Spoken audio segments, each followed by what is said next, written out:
성경 말씀 읽겠습니다. 창세기 제40장입니다.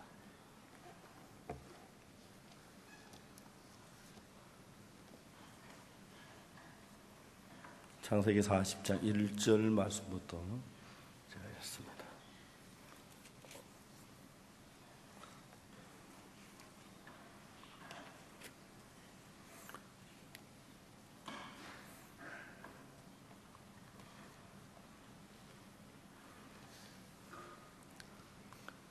창세기 40장 찾으셨으면 1절부터 제가 읽겠습니다.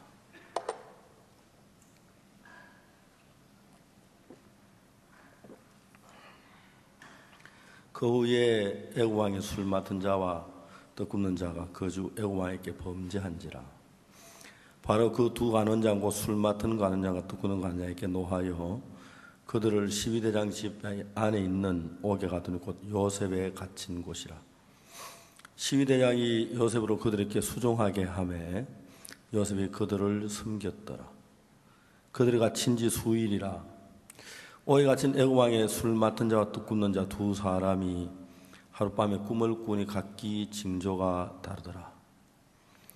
아침에 요셉이 들어가 보니 그들에게 근심 빛이 있는지라. 요셉이 그 주인의 집에 자기와 함께 갇힌 바로의 관원장에게 묻되 당신들이 오늘 어찌하여 근심 빛이 있나이까? 그들이 그에게 이르되 우리가 꿈을 꾸었으나 이를 해석하는 자가 없도다. 요셉이 그들에게 이르되 해석은 하나님께 있지 아니하니까 청컨대 내게 고하소서.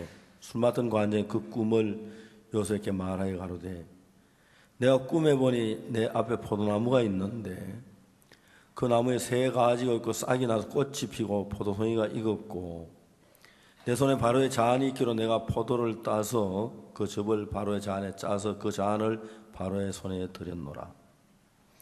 요셉이 그에게 이르되 그 해선이라니 세 가지는 사흘이라. 지금부터 사흘 안에 바로가 당신의 머리를 들고 당신의 전직을 회복하리니 당신이 이왕에 술 맡은 자가 되었을 때 하던 그 같이 바로의 잔을 그 손에 받들게 되리이다. 당신이 덕이하거든 나를 생각하고 내게 은혜를 베풀어서 내 사정을 바로에게 고하여 이 집에 나를 건져내소서. 나는 히브리 땅에서 끌려온 자요 여기서도 옥에 갇힐 일은 행치 아니하였나이다. 떡 굽는 관원장이 그 해서의 기람을 보고 요셉에게 이르되 나도 꿈에 보니 흰떡 새 광줄이 내 머리에 있고 그 윗 광줄에 바로를 위하여 만든 각종 구운 식물이 있는데 새들이 내 머리에 광줄에서 그것을 먹더라. 요셉이 대답하여 가로되 그 해선이라니 새 광줄은 사흘이라. 지금부터 사흘 안에 바로가 당신의 머리를 끊고 당신은 나무에 달리니 새들이 당신의 고기를 뜯어 먹으리이다 하더니 제3일은 바로의 탄일이라. 바로가 모든 신하를 위해 잔치할 때에 술 맡은 관장과 떡 굽는 관원장은 머리를 그 신하 중에 들르게 하니라. 바로의 술 맡은 관장은 전직을 회복하며 그가 잔을 바로 손에 받들어 들였고 떡 굽는 관장은 메어 달리니 요셉이 그들에게 해석한 같이 되었으나 술 맡은 관장이 요셉을 기억지 않고 잊었더라. 거기까지 읽었습니다.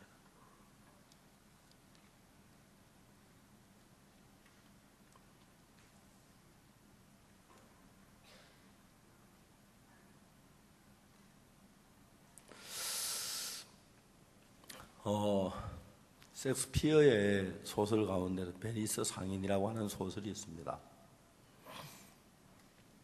이제 베니스라는 도시에 안토니오라는 아주 그 도시 가장 존경을 받는 위대한 사람인데 어느 날 친구가 아주 그 아름다운 여자에게 구원을 하기 위해 돈을 빌리러 왔어요. 안토니오가 돈이 없어서 친구를 위해 돈을 빌려주기 위해서 유대인 수전노 샤일록을 찾아갑니다. 유대인 샤일록은 그 베니스라는 도시에서 가장 악명 높은 고리 대금업자인데 늘 사람들에게 비난만 고 지탄만 받다가 안토니오 오니까 너무 기뻤어요. 어떻게 저희들 집에 오셨나이까? 내가 돈을 좀 빌리러 왔네. 예, 빌려드려야지요. 당연히 빌려드려야지요. 그래서 돈을 빌려주고 문서를 쓰는 겁니다. 그럼 문서를 쓰면 뭐라고 쓰냐면은 돈을 기일 안에 갚지 아니하면 심장에 가장 가까운 부분에 있는 근육 한 파운드를 자르는 조건으로 돈을 빌린다는 그런 문서를 작성했어요. 유대인 샤일록을 말합니다. 이건 어디까지나 장난으로 해보는 것이지 내가 심장에 가까운 근육 한 파운드를 베내겠습니까? 그냥 장난으로 이렇게 하고 우리가 돈을 빌려드릴게요. 그래서 이제 거기에 안토니오가 사인을 합니다. 사인을 하고 돈을 빌려가죠. 근데 안토니오의 배가 파손을 당해서 그런 소식들은 돈을 갚을 수가 없어요. 그 기간 안에. 유대인 샤일록이 안토니오를 죽이려고 법정에 가서 문서를 내놓고 여기에 기록된 대로 안토니오가 내게 빚을 갚질 않았습니다. 이 문서대로 이렇게 시행하게 해달라고 이야기를 하는 거죠. 사람이 심장에 가장 가까운 곳에 근육 한 파운드를 잘라내면 그 사람 반드시 죽지요. 재판관이 말합니다. 그 돈에 배를 줄 테니까 이걸 취소하라고. 아니요. 3배를 줄 테니까 이걸 취소하는 게 어떠냐. 나는 이 문서대로 판정해서 처리하게 해주기를 바란다고. 결국 이제 안토니오가 빌린 돈의 3배를 갚는다고 해도 유대인 샤일록은 막 그 안토니오를 죽이려고 했었어요. 그때 아주 젊은 유명한 재판장이 와서 재판을 하는 거죠. 이 재판장이 말하기를 이 문서에 사인한 것이 안토니오 사인이 맞느냐? 예, 그렇습니다. 그러면 이대로 해야 한다. 유대인 샤일록이 막 숫돌에다 칼을 갈면서 참 다니엘의 명재판이다. 명재판이다. 재판장님 정말 위대한 재판장이십니다. 자, 안토니오는 웃옷을 벗고 심장에 가장 가까운 그 근육 한 파운드를 잘라내기 좋도록 가슴을 드러내라. 그래 안토니오는 셔츠를 벗고 우통을 벗었습니다. 그리고 가슴을 드러냈습니다. 샤일록은 좋아 진짜 명재판입니다. 이제 샤일록은 심장에 가장 가까운 쪽을 선택해서 안토니오 가슴에서 근육 한 파운드를 잘라내라. 샤일록이 좋아하면 칼을 들고 안토니오 곁을 가서 이제 막 가슴을 찔러서 심장을 잘라내려고, 근육을 잘라내려고. 막 그때 재판관 잠깐 내가 문서를 보니까 이 문서에는 어떻게 기록되냐면은 심장에 가장 가까운 근육 한 파운드를 잘라내라고 기록되어 있다. 그런데 여기도 한 파운드를 더 잘라내도 안 되고 덜 잘라내도 안 되는데 정확히 한 파운드를 잘라내야 하는데 샤일록 그대는 저울을 가져왔는가? 아니요, 저울을 가져오지 않았습니다. 아니 여기에 심장에 가장 가까운 근육 한 파운드를 잘라내려고 돼 있는데 그 저울이 없이 어떻게 한 파운드인 걸 알 수가 있는가? 지금 저울을 가져와서 심장에 가장 가까운 근육 한 파운드를 잘라라. 단 한꺼번에 한 파운드를 잘라내야 돼. 한 파운드에 조금 더 무거워도 안 되고 한 파운드 더 가벼워도 안 되고 정확하게 한 파운드를 잘라야 하느니라.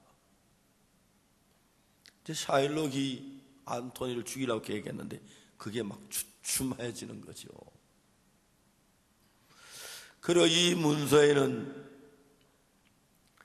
심장에 가장 가까운 근육 한 파운드를 잘라내라고 기록되어 있지, 피에 대해서는 전혀 언급이 되어 있지 않다. 심장에 가장 가까운 곳에 근육 한 파운드 잘라내야 돼. 피는 한 방울도 흘려서는 안 된다. 만일에 네가 피를 한 방울 흘려서 안토니가 죽으면 너는 살인죄를 면치 못할 것이다. 이제 이 셰익스피어의 글을 읽어보면 이런 작품을 셰익스피어가 쓰면서 이건 뭐 재판장의 지혜가 아니라 셰익스피어의 지혜지요. 그 베니스의 상인데 아주 유명한 셰익스피어의 소설 중에 있는 이야기입니다. 제 아들이 영문학을 전공했는데 아버지, 셰익스피어의 글 중에 한국말로 된 거는 셰익스피어도 아니에요. 왜 그러냐? 그게 전부 노래로 되어 있더라고요, 영어에서는. 근데 한국말에는 그 노래를 그렇게 번역할 사람이 없어서 그냥 스토리만 번역을 했다고 그러더라고요. 성경에는 재판에 관한 이야기가 많이 나옵니다. 여러분, 우리도 언젠가 하나님의 재판석에 설 때가 올 겁니다. 여러분 이 세상을 떠나서 하나님의 재판석에 만일에 선다면 하나님은 여러분을 뭐라고 재판할 것인지, 저는 옛날에 그런 분에게 굉장히 제 궁금함을 가졌습니다. 정말 내 죄가 사해졌을까? 내 죄가 흰 눈보다 이게 씻어졌을까? 아니면 죄가 그냥 남아있었을까? 그런 굉장히 궁금함을 가지고 성경을 읽기 시작했습니다. 성경을 신구약을 한 번 읽고, 두 번 읽고, 세 번 읽고, 네 번 읽다가 보니까 처음엔 잘 모르는 신구약 전체 흐르는 그 하나님의 그 윤곽을 서서히 밝혀지니까 그때부터는 성경이 너무너무 재미가 있는 거예요. 저는 성경을 읽으면서 하나님께 장차 나에게 내가 죽었을 때에 하나님이 나를 어떻게 심판하겠느냐 하는 그 심판을, 네가 죽으면 내가 너를 이렇게 심판하겠다는 나의 판결장을 제가 성경에서 읽었습니다. 그때부터 저는 너무너무 행복했습니다. 성경에 보면 하나님이 인간을 심판하는 이야기가 있습니다. 그저 가장 중요한 노아 홍수 당시에 하나님 인간을 심판했습니다. 그때 물로 심판했습니다. 그런데 여러분, 그 노아 홍수에 관한 글을 쭉 읽어보면 현재 한국의 기독교인을 가지고 있는 이 관념하고 성경하고 달라도 너무 다른 거예요. 저는 여러분 한국에서 어릴 때부터 교회를 다녔습니다. 교회에서 배우기를 우리가 다 죄를 지었는데 율법을 지키고 착한 일을 행하고 하나님을 진심으로 믿고 11조를 내고 그래가 충성하고 하면 제가 가벼워져서 하늘나라 간다고 그렇게 저는 많이 배웠습니다. 그리고 반대로 내가 죄를 짓고 악한 일을 하면 영원한 심판을 받는다고. 근데 여러분, 제가 성경에서 발견한 하나님의 심판에 관한 이야기에서는 그런 이야기 하나도 없는 거예요. 하나님의 심판에 관한 글을 읽을 때 제일 먼저 노아 홍수에 관한 글에서 알 수가 있습니다. 노아 홍수가 온 그 이야기 속에서 구원을 받은 사람은, 착한 사람이 구원을 받았고 악한 사람이 구원을 받지 못해 멸망을 했다, 그런 이야기 전혀 없는 거예요. 하나님이 노아 방주 안에 짐승들이 들어가는데 그 짐승 가운데 정한 짐승이나 부정한 짐승이나 그걸 불문하고 일단 방주 안에 들어와 있는 짐승들은 전부 다 구원을 받는 거예요. 반대로 아무리 정한 짐승이라도 방주 밖에 있으면 저주를 받았어요. 아무리 부정한 짐승이라도 방주 밖에 있으면 저주를 받았고 멸망을 당했고, 아무리 정한 짐승은 방주 밖에 멸망을 당하고, 아무리 부정한 짐승은 방주 안에 들어오면 그는 구원을 받았습니다. 그러니까 우리가 노아의 홍수의 심판에 관한 것을 자세히 읽어보면 우리가 뭐 얼마나 선을 행했다, 얼마나 악을 행했다, 그거 하고 우리가 천국 가거나 지옥 가거나 전혀 상관이 없는 것입니다. 근데 사람들은 자기들 관념으로, 도덕적인 관념을 가지고 하나님은 선하신 분이니까 내가 선을 행하고 전전 잘하면 천국을 보내고, 악을 행하고 죄를 짓고 많은 악을 행하면 지옥을 보내고, 대부분 사람들은 그렇게 알고 있어요. 그래서 선을 행하려고 애를 쓰고 있다는 거죠.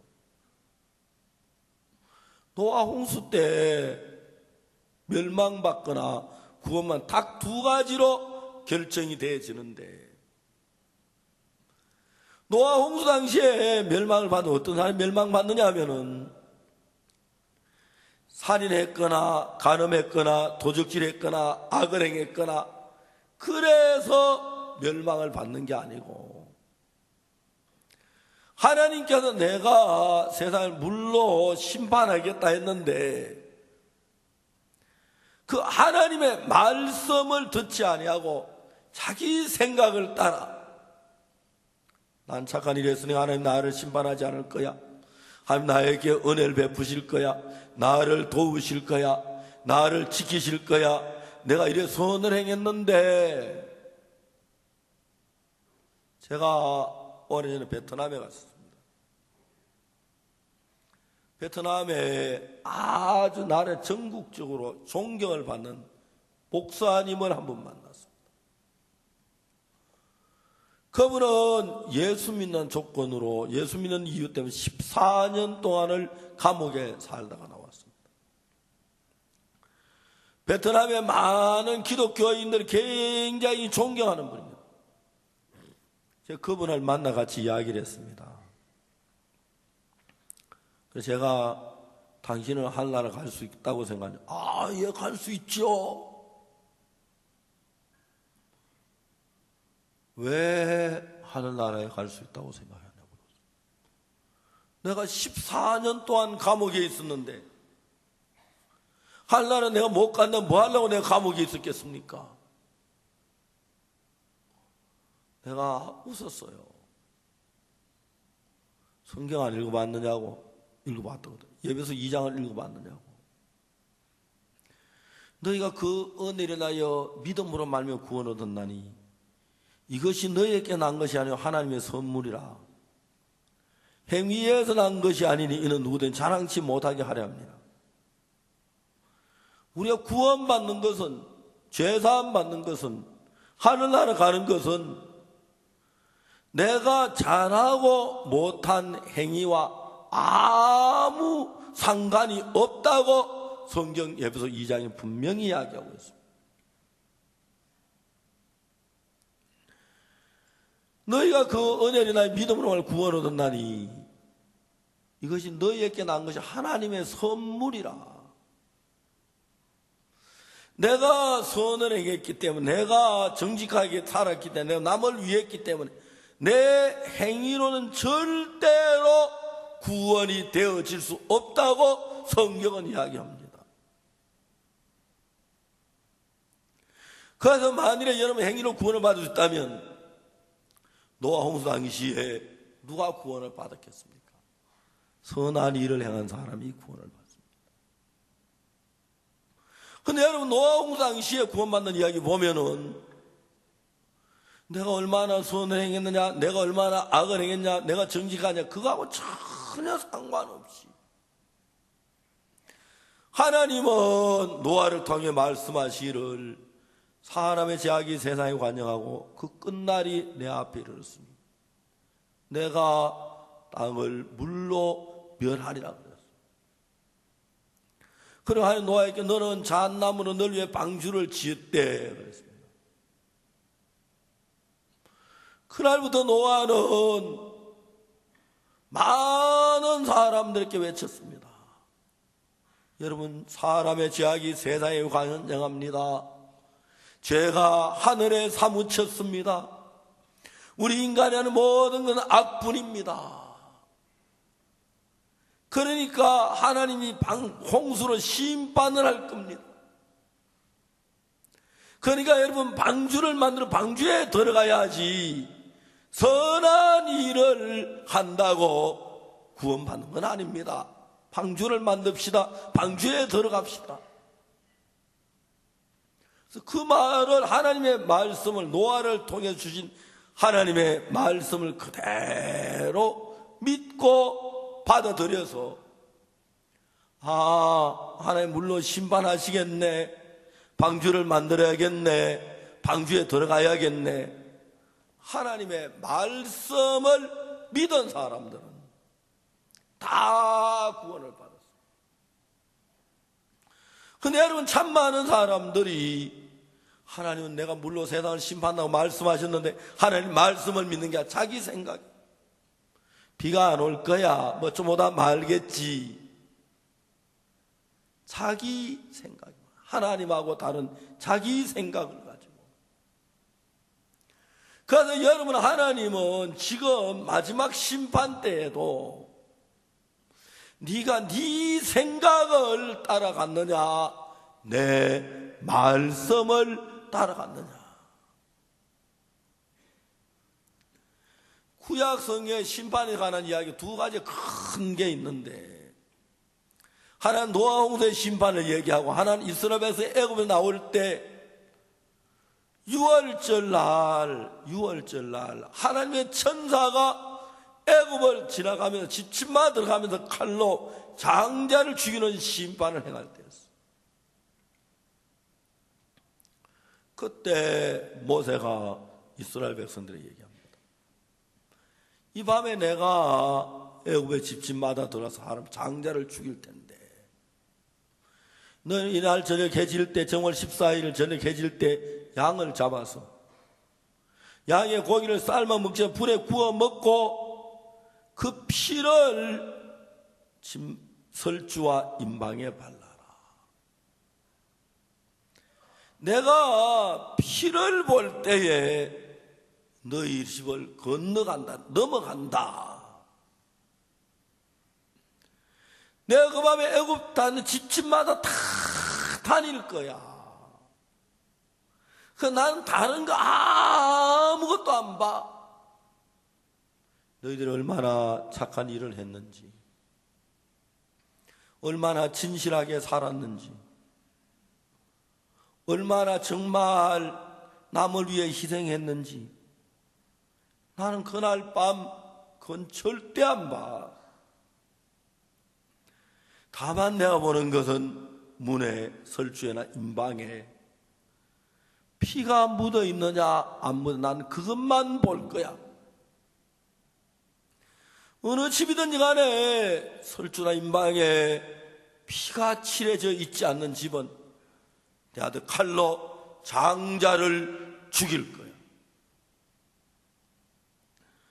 반대로 어떤 악을 저지러도, 어떤 죄를 범해도, 어떤 사람을 죽여 살인하고 무슨 죄를 지었든지 간에 문설주나 임방에 피가 칠해져 있으면 그 집엔 사망이 맞지 않고 내가 건너갈 거야.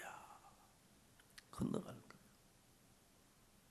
물론 소돔 고모라 성의 심판도 있고 그 외에도 여러 가지 심판이 있습니다만,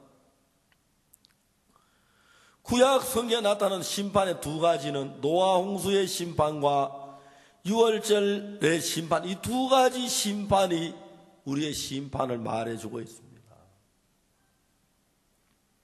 그래서 사람이 아무리 착한 사람이라도 자기 자신의 선을 믿고 나온 사람 멸망을 당하고, 아무리 악한 사람이라도 자기 자신 믿지 않고 문설주에다 양의 피를 칠한 그 사람은 구원을 받는 이야기로 되어 있습니다.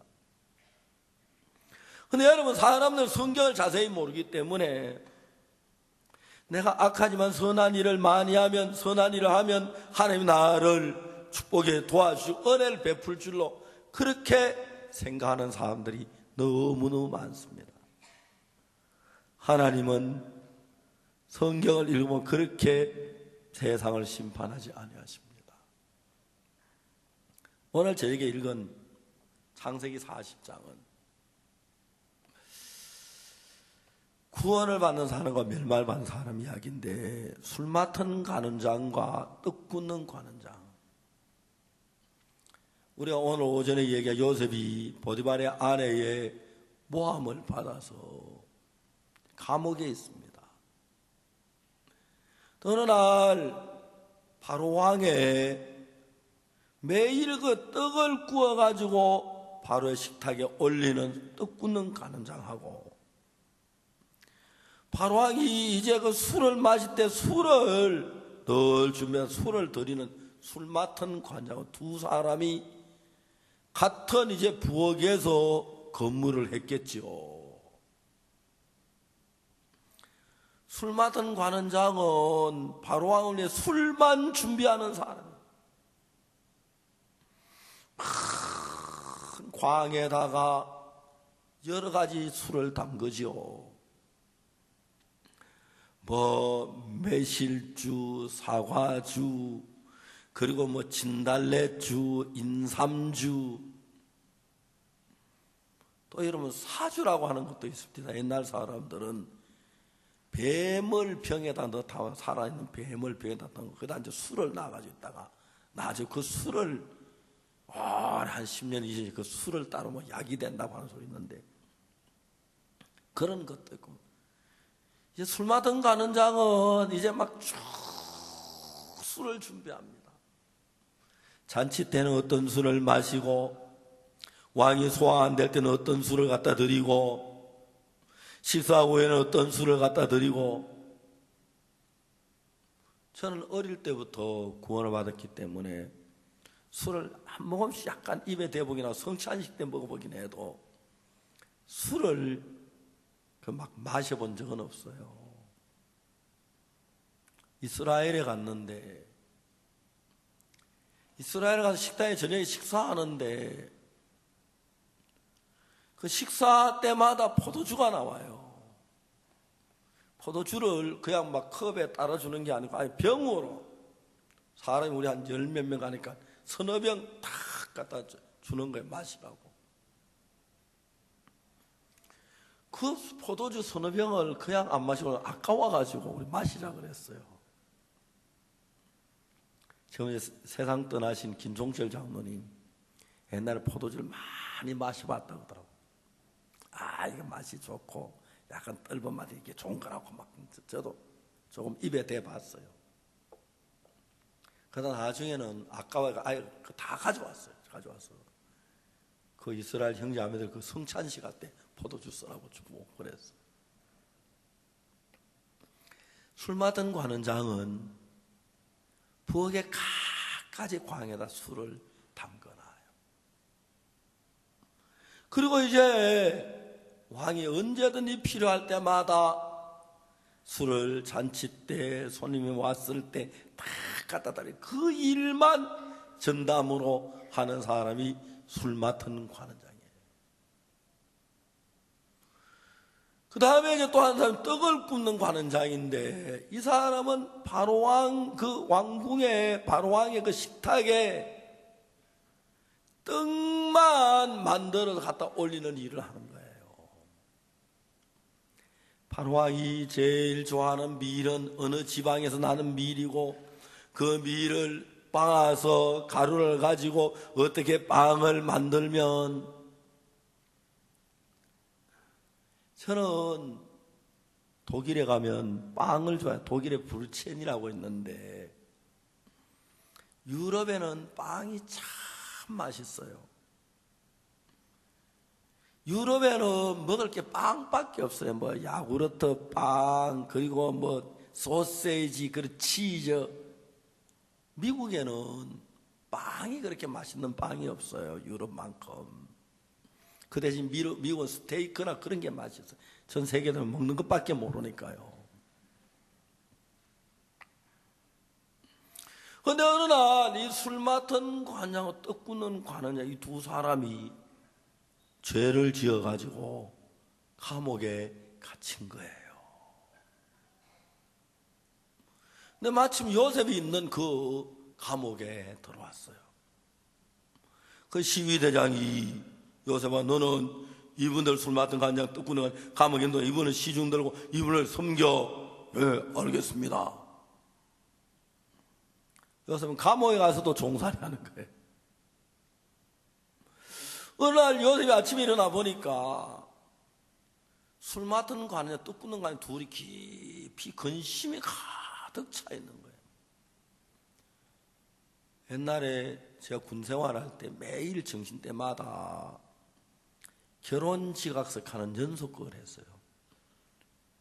우리 집 옆집 결혼 지각생 8팔자 눈썹 새로 수심이 가득. 애인은 있었는지 알지 못하지만 그 흔한 데이트도 한번 못 해봤나 봐 하는 그런 노래였어요. 그 언니 시집 가면 나도 갈 거야 하는 이런 노래.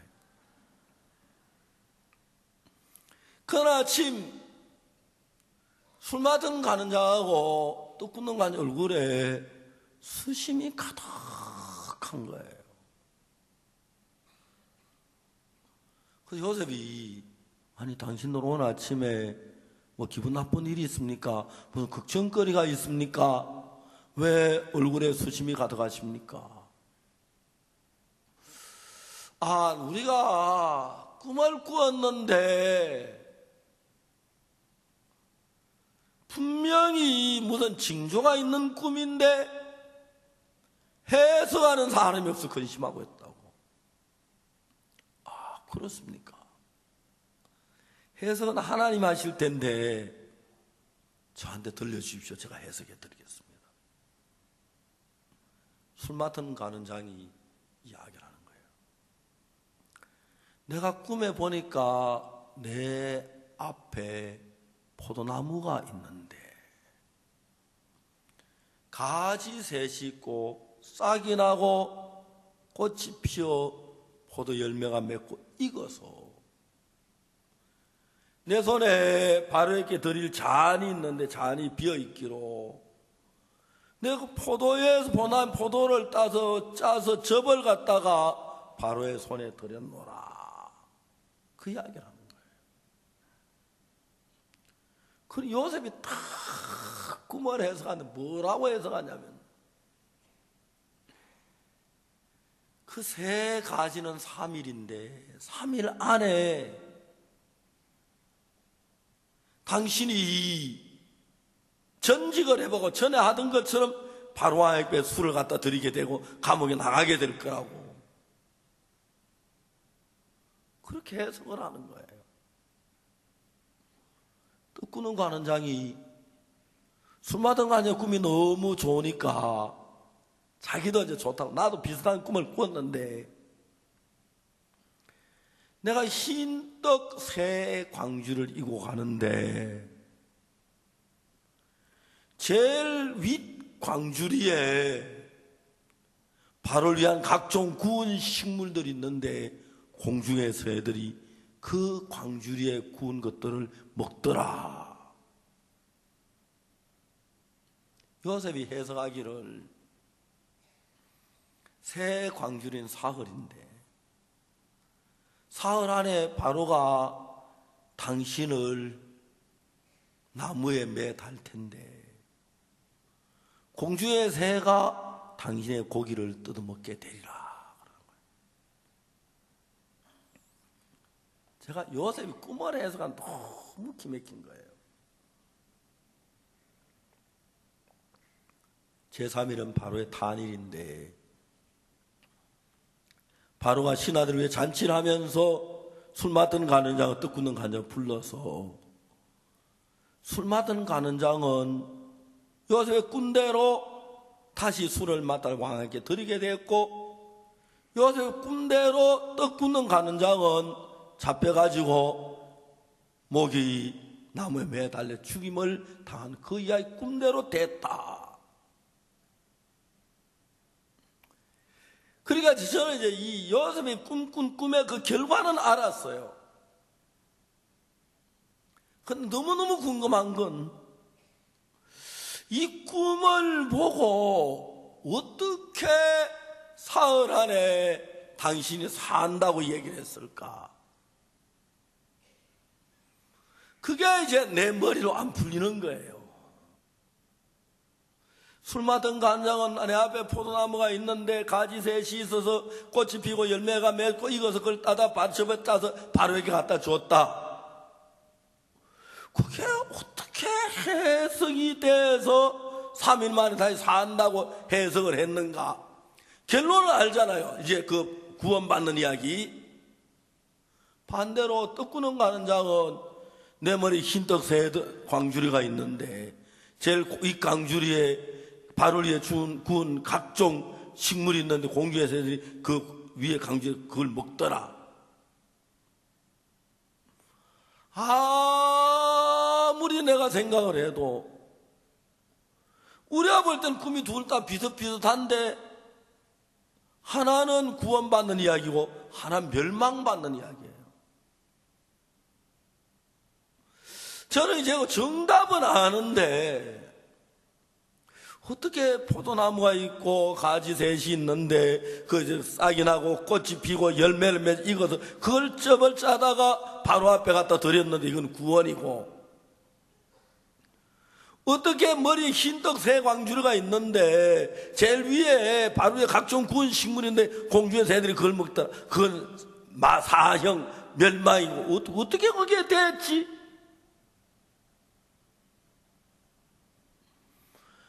내가 지혜로 이 사실을 도저히 풀 수가 없었어요. 분명히 정답을 알았는데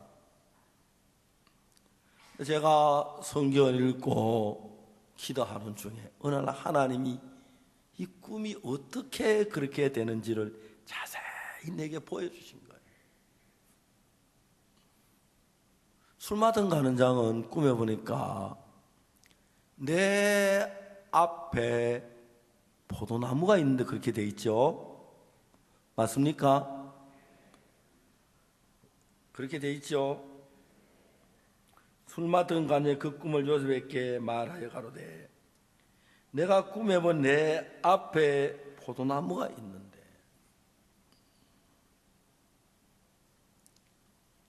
성경이 쭉 생각하다 보니까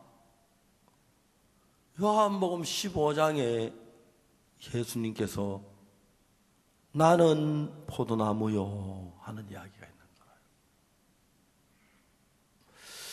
그래서 내가 이제 이 성경을 많이 그럼 내 앞에 술 맡은 간원장 앞에 포도나무가 있는 거예요. 그걸 다르게 말하면 내 앞에 포도나무가 있는데 그 말은 나는 포도나무 뒤에 있는데 하는 말과 같아요. 같아요? 정말요? 어떻게 내 앞에 포도나무가 있는데 하는 이 말씀이 나는 포도나무 뒤에 있는데 그 말과 같으냐? 어떻게 같지요? 예? 자, 한번 실험해 보겠습니다. 이게 포도나무가 아닌데 포도나무라고 한번 해봅시다. 내 앞에 포도나무가 있는데, 그렇죠?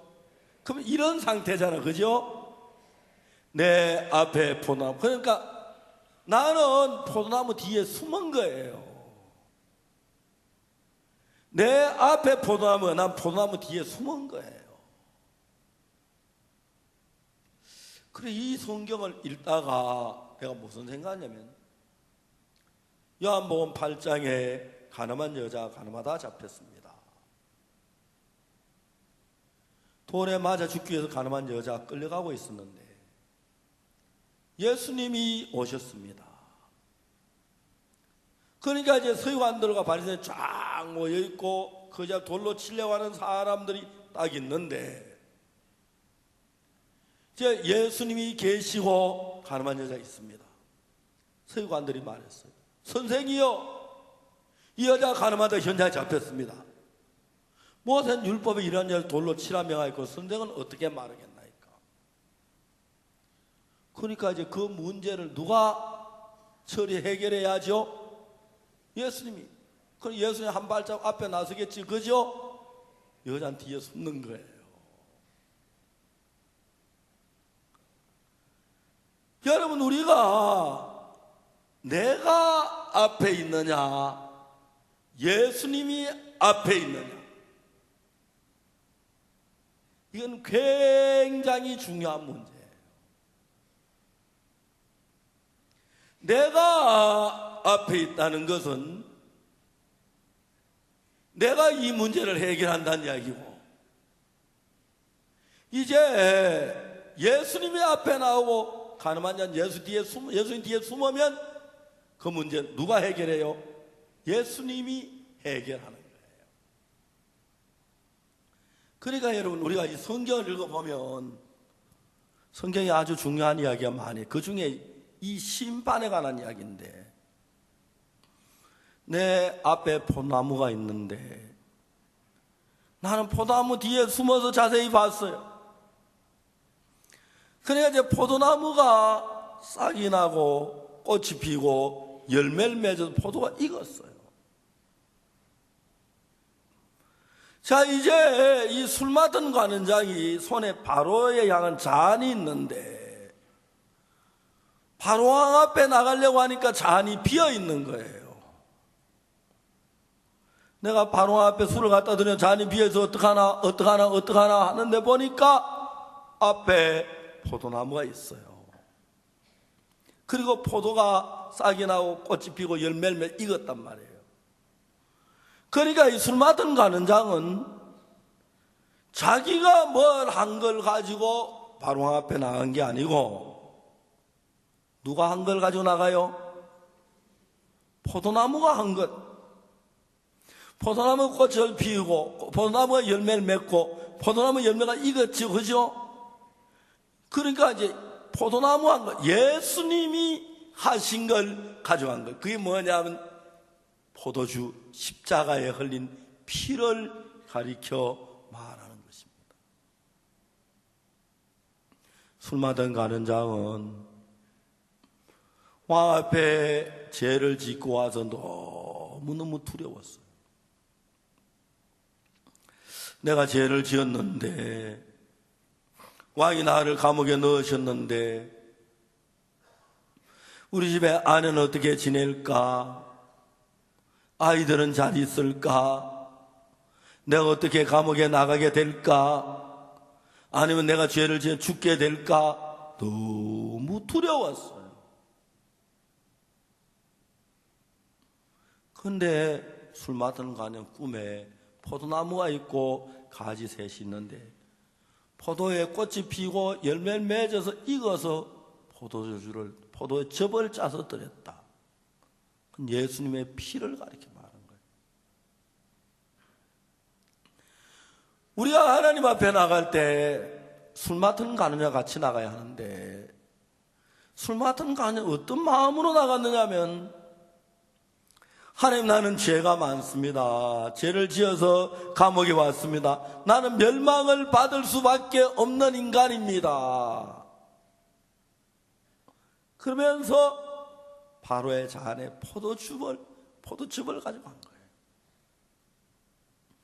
하나님, 나는 더러운 죄인이고 악을 행하고 멸망을 받아야 할 인간입니다.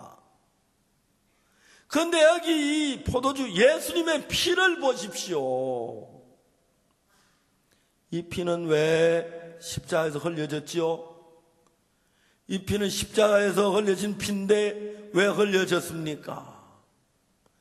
내가 저지른 그 죄의 벌을 대신 받기 위하여 십자가에 피 흘렸습니다. 십자가에 흘린 예수님의 피가 내가 저지른 모든 죄의 벌을 받은 표시로 피를 흘렸으니까 결국 예수님의 이 피는 내가 저지른 그 모든 죄의 형벌을 받았다는 의미를 담고 있습니다. 하나님, 난 정말 더럽고 추하고 악한 죄인입니다. 근데 내가 하나님 앞에 내세울 만한 게 아무것도 없어. 난 율법을 잘 지키지도 못했고 선을 행한 것도 없고 남을 도한 것도 없고 지금 악뿐인데, 그러나 내가 당신 앞에 나갈 때 가져갈 게 하나 있습니다. 이건 뭐냐 하면 예수님의 피입니다. 이 피는 내가 저지른 그 모든 형벌을 다 벌받았다는 표시입니다. 내가 지금까지 이런 죄를 짓고 이런 죄를 짓고 이런 죄를 짓고 이런 죄를 지었는데 그 죄에 대해서 명백히 벌을 받았기 때문에 이 십자가의 피는 내가 벌받아야 할 죄를 대신 다 받았다는 예수님이 십자가의 죽음을 의미하고 그 흘린 피, 이 피가 내가 저지른 죄를 예수님 십자가에 다 벌을 받았기 때문에 내 죄는 깨끗하게 씻어진 것입니다. 그래서 하나님 아버지, 내 형편을 보지 마시고 나를 보지 마시고 십자가에서 흘린 예수님의 피를 보시고 나를 받아주시기를 바랍니다. 그러니까 여러분, 죄를 지은 인간이 하나님 앞에 나올 때 죄를 범한 그 인간을 구원하고 받을 수 있는 조건은 다른 뭐가 아니라 십자가에 흘린 예수의 피밖에 다른 아무 조건이 없습니다. 하나님도 이 피를 가져가면 내가 죄를 안 지었다 그럽니까? 죄 지었어요. 근데 그 죄 벌 받았잖아요, 십자가에서. 전부 그 죄 십자가 벌 다 받았어요. 자, 이 피를 보세요. 이 피가 십자가에 내 죄 벌 받은 그 증거잖아요. 그러니까 나 천국에 보내줘야 하는 거 아니에요? 아멘. 아멘. 하나님은 술 맡은 가녀의 꿈을 통해서 어떻게 하나님 앞에 나아가면 구원을 얻고 어떻게 하나님 앞에 나면 생명이 없는지 그 사실을 정확하게 우리에게 가르쳐주고 있습니다.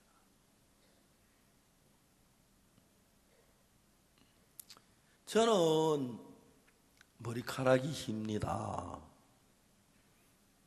그래도 제가 별로 걱정 안 하는 거는 흰머리가 그래도 대머리보단 좋더라고요.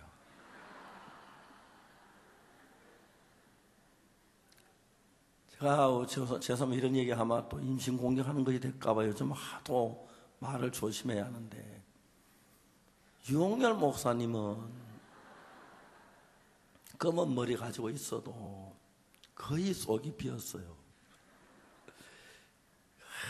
유홍열 목사님, 저 젊을 때는 머리털이 새까맣게 아주 미남인데 머리털이 좀 이렇게 대머리가 되니까 좀 숲이 없는 것보다 있는 게 훨씬 좋더라고요. 여러분, 저는 서울 강남교회인데 강남교회는요, 사람들이 와서 뭐 감탄을 해요. 앞에 숲이 시퍼런 소나무, 아름드리 소나무가 뭐 100여 그루 쫙 그 고속도로 옆에 있고, 뒤엔 산에 막 숲이 꽉 차 있었어요. 근데 여러분, 페루에 딱 비행기 내리면 페루에는 산에 나무 한 나무가 없어요. 그런 사람 보면 너무너무 이상해요. 페루는 1년 12달 비 한 방울이 안 와요. 그러니까 안데스 산맥 꼭대기에 눈 녹은 물이 내려와가지고 막 내로 흘러가지. 그런데 페루는 전혀 비가 안 와요.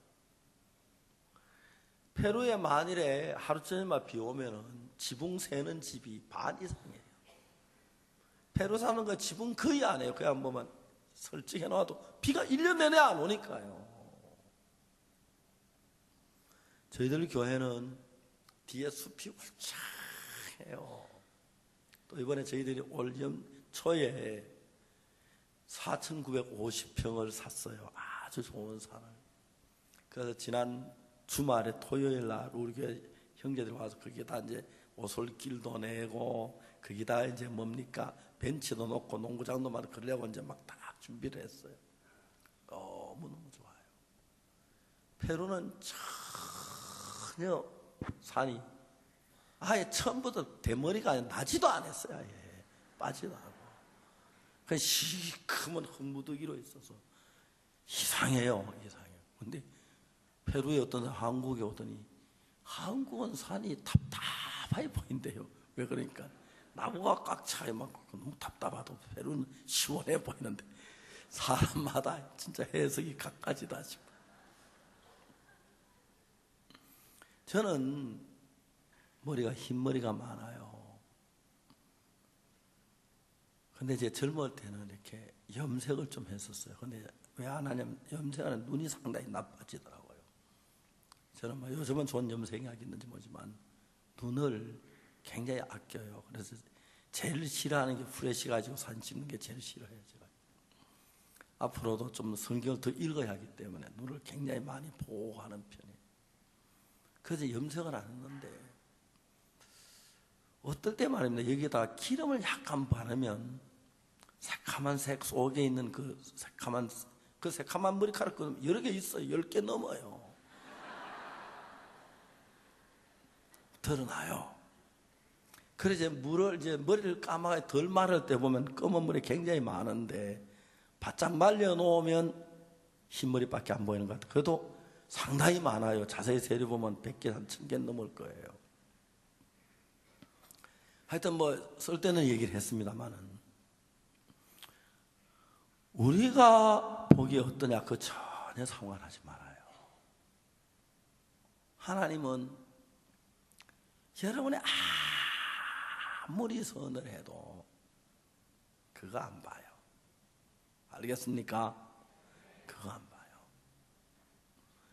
하나님은 우리를 구원하실 때 우리의 선한 걸 보고 우리를 구원할 수 있다면 예수님 십자가에 못 박혀 죽질 않았을 거예요. 그가 안 되니까 예수님을 보냈어요. 술 맡은 관원장은 죄를 짓고 보니까 너무 두려운 거예요. 내가 어찌다 죄를 지어서 왕 앞에 죄를 지어서 감옥에 왔는데 내가 죄를 지은 건 분명한데 내가 살겠나? 죽겠구나. 내가 죽으면 우리 아이들 어떻게 하고 내 아내는 어떻게 살고 감옥 안에서 별별 걱정이 다 되는 거예요. 근데 술 맡은 간녀 꿈에 하나님 뭘 보여줬느냐 하면 포도나무가 있고 가지 셋이 있는데 꽃이 피고 열매가 맺고 익어서 그걸 짜서 갖다 줬다. 근데 요셉은 그걸 딱 보고 이거는 구원받는다 하는 거예요. 그 내가 왜 이 요셉이 꿈을 이걸 해석해서 구원이라고 하는 어째서 구원인가 그걸 몰라서 성경 연구를 많이 했어요. 그래서 머리가 더 휘어졌어요. 성경을 읽어보니까 하나님하고 우리 인간하고 생각이 달라요. 우리 남을 좀 구제해주고 남을 도와주고 좀 선하다고 하는데 하나님은 인간의 선을 바라보지 않아요. 왜? 근본 더러운 인간이 선은 무슨 선이야? 속이 더럽고 추하고 엄란한 가정한 인간이 어떻게 선을 행해? 그러니까 인간의 선을 가지고 구원할 수 없기 때문에 예수님을 보내서 인간이 저지른 그 모든 죄를 지시고 십자가에 못 박혀 죽으심으로 우리가 하늘나라 갈 수 있도록 하신 거예요. 그렇기 때문에 내가 율법을 지켰거나 11조를 냈거나 예배당을 지었거나 가난한 사람 도왔거나 무선해도 그것 가지고 안 되고 예수님의 십자가의 피만 우리가 구원을 얻을 수가 있는 겁니다. 그래서 술 마던 관원장은 포도주만 가져갔어요. 하나님, 나는 추하고 더러운 죄인입니다. 제가 너무 많은 내 선을 행할 수 없는데 내가 이 많은 죄를 위하여 예수님이 내 죄 대신에 십자가에 못 박혀 죽고 내 죄의 형벌을 다 받으셨습니다. 예수님이 내 죄의 형벌을 다 받았으니까 이 포도주 보세요. 이건 예수님의 피를 의미하는 건데 이 피가 왜 흘려졌습니까? 내 죄의 벌을 받은 증거입니다. 이 피를 보세요. 내 죄의 벌을 이미 십자가에 받았으니까 내 죄가 씻어져서 그러니까 나를 천국에 보내주세요 하면 하나님이 천국에 안 보낼 수가 없는 거예요. 죄를 지었지만 예수 십자가의 죄의 형벌을 다 받았으니까 죄가 없어지니까 천국에, 그래서 구원을 받는